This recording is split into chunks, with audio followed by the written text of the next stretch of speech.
Hey everybody, this is a quick video to show you how to use these Acer OHR668 wireless kids headphones that have a limited volume to protect their ears. It's pretty simple. There's pretty basic functionality of it. To get started, we want to get it paired up, so we're just going to come in and press and hold this multifunction button for about 3 seconds. Power on. You'll hear Pairing. power on and pairing, and you'll see this light blinking red, blue, red, blue, red, blue, red, blue. That indicates that it's in pairing mode.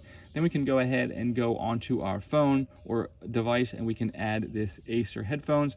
Once it's paired, this will just blink a solid blue, slowly blink solid blue. Once we have it on, we can control the volume with the up and down here. Just a short press on the up and down will raise and lower the volume, and a long press on plus or minus will actually toggle, skip to the previous track or skip to the next track or go to the previous track. We can also but with a single tap of this EQ button, we can go between the 85 decibel max and the 94 decibel max volume.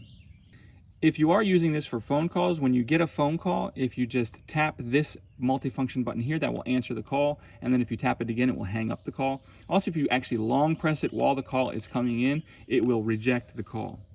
When the battery is low, this light will start to blink red. Just keep blinking red, no blue.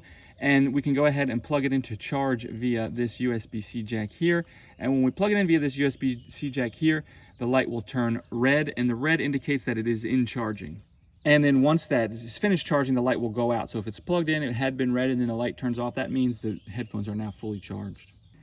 You can also use these headphones via wired mode. It has an audio jack. If you have an audio cable, you don't actually need to use it in wireless or Bluetooth mode. You can just go ahead and plug it into the jack if you're interested. So anyways, that's all there is to it. If you're interested in these headphones, I'll go ahead and put a link down below.